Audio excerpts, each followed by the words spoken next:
Hi everyone, myself Nitin Heraji, Assistant Professor, Department of Computer Science and Engineering, AJ Institute of Engineering and Technology, Mangaluru.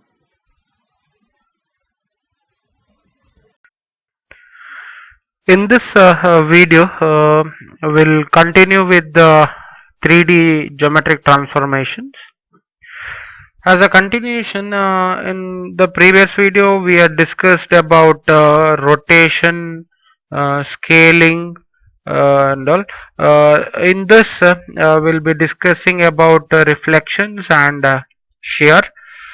So, in a 3D reflection, reflection space can be performed relative to a selected reflection axis or with respect to a reflection plane.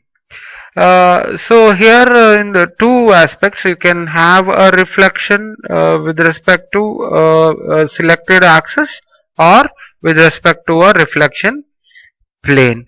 Okay, so an example of a reflection that converts coordinate specifications from a right-handed system to a left-handed system is shown below. So if you look at this, okay, the reflection is relative to xy plane. So if it is relative to xy plane, you can just come to the conclusion that x and y does not change, but the z axis will have a mirror effect.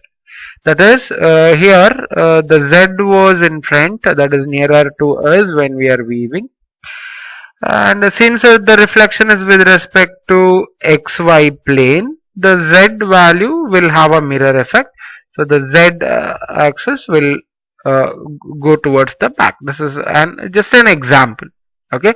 For example, for this, if the object was somewhere here, the object appears in this plane. Right. So this is the reflection with respect to xy plane. The reflection might be with respect to z or x or y also.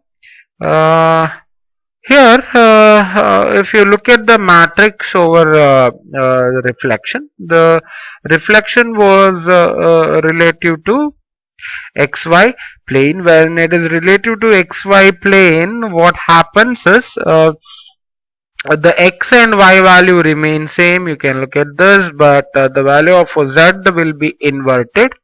That is the mirror effect. Okay, so this is the matrix for reflection with respect to xy plane. This is a 3D reflection. So this matrix you need to remember. Okay. I will just show, just will recall how reflection looks in the two dimension. So if you look at this object over here, A, B, C, which is a triangle over here. So this is the original object. The reflection of this object is, you can find it here. Correct? It is as good as you are folding this. Right? If you want to again see here, okay, so if you want to have a reflection of this, then the object appears here. So this is with respect to y-axis, where the reflection you can see here from positive y to negative y, and this is with respect to x-axis, where you can see the negative of x, that is the object will appear here. If you just fold this, you can see the reflection. Okay, so this is in terms of 2D, whereas this is in terms of 3D reflection. All right. So next we'll move to the shears, three-dimensional shears. So before going to this, we'll just look into what is two-dimensional shear. Uh, Here, if you look at this, see you have this x and y axis, correct?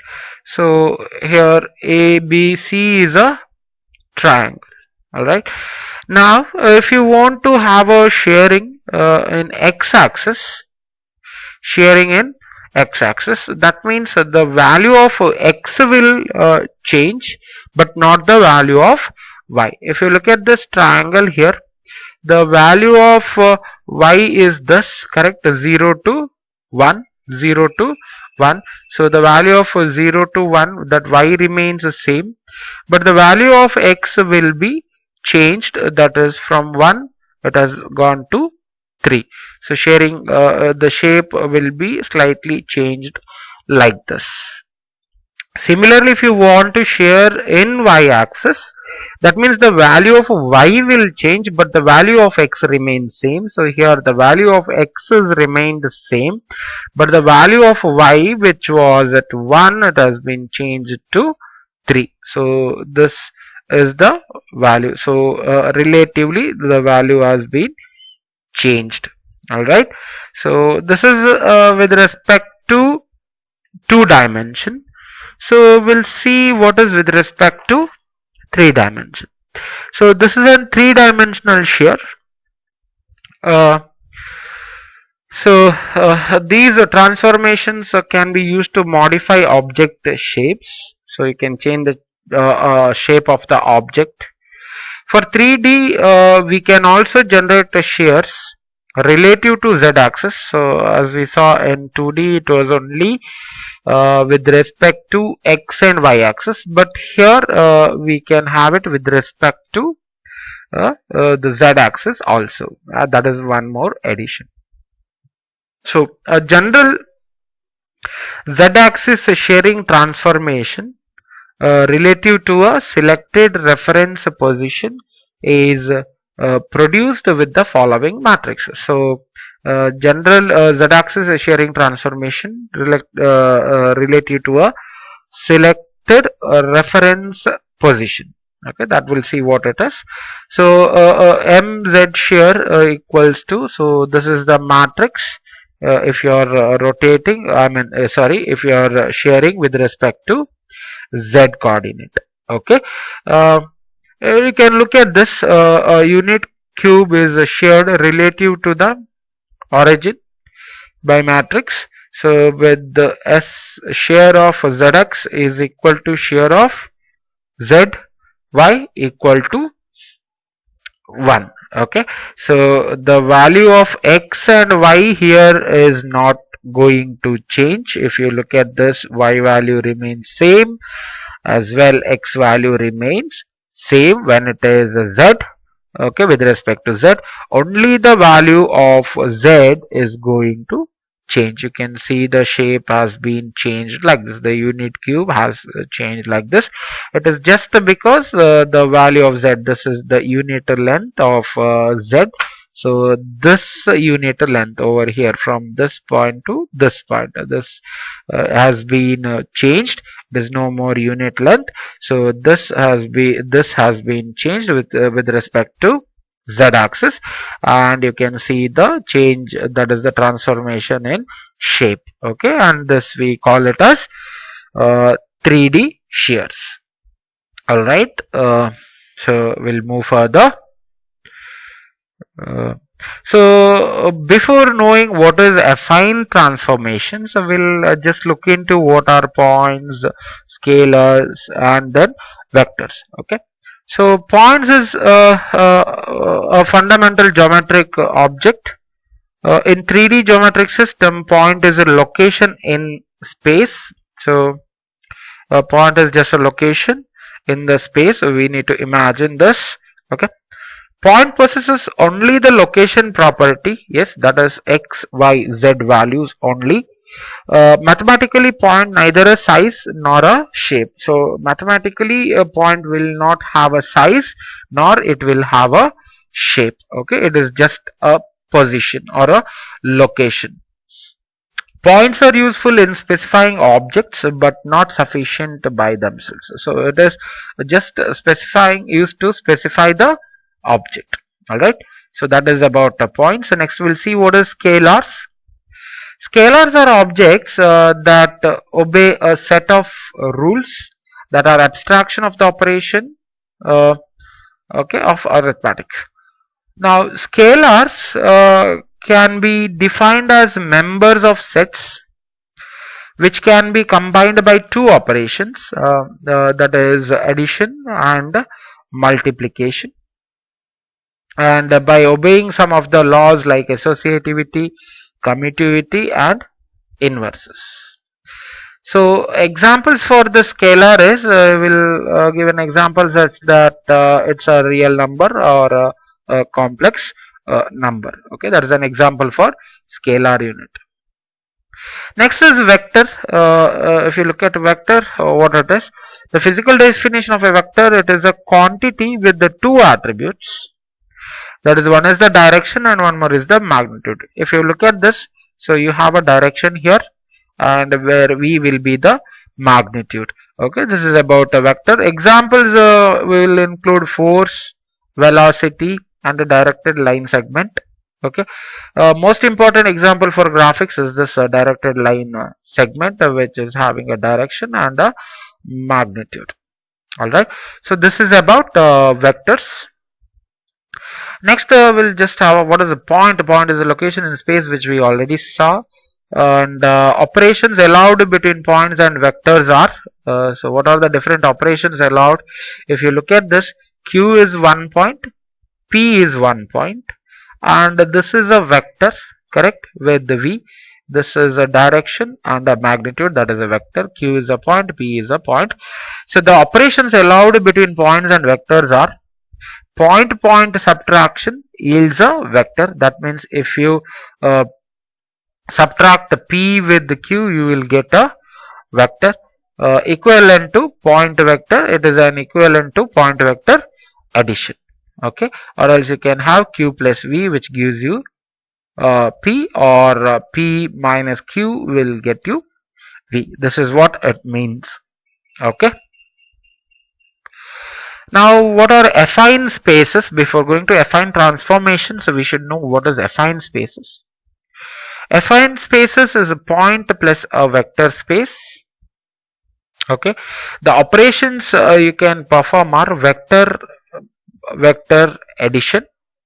You can have a vector addition in affine spaces. You can have a scalar vector multiplication. You can have a point vector addition, and you can have a scalar operations in affine spaces. So for any point, we can have 1 dot p equal to p, or 0 dot p equal to 0, which we call it as a 0 vector. If you look at this line, consider all points of the form p of alpha equal to p naught plus alpha into d. So you have a point here p alpha. Okay, from the p naught to p alpha, you have a vector in this direction, and here it is the d. So you can calculate p of alpha as p naught plus alpha into d. Okay, which gets you p alpha. So set of all points that pass through p naught in the direction of the vector d. So p alpha is nothing but it is any point which is placed in the direction from p naught with the d. Okay, so p alpha can be at this point also. You can calculate p alpha here, or you can calculate p alpha here, anywhere in this direction. All right, so that's how you find out p alpha. Next, coming to affine transformations. A transformation maps points to other points. That is here, point p can be mapped to other point q, or vectors to other vectors, or you can see a vector here u, which can be mapped to another vector v. Okay, and how this is possible? So the v equal to r of u, and the new point Q equal to T of P. Okay, this is how you find out the new one. If we use homogeneous coordinates, then we can represent both vectors and points as four-dimensional column matrices, and we can define transformation with a single function, that is Q equal to f of P and V equal to f of U, where f is a transformation function. Okay, that transforms the representations of both point and vector. All right. So affine transformations have the general properties that are parallel lines are transformed into parallel lines and finite points map to a finite points. Okay, if you look at this, the parallel line has been transformed to a parallel line, finite point has been transformed to a finite point itself. Translation, rotation, scaling, reflection, and shear are examples of affine transformations. A coordinate transformation of the form x dash equal to axx plus axy plus axz plus bx. So this is a constant with respect to x. B's are constants with respect to x, y, and z axis. So y dash equal to ayx of x plus a yy of y plus a yz of z plus by, and similarly z. So you need to remember this coordinate transformation for affine transformations. Alright, hope you understood this.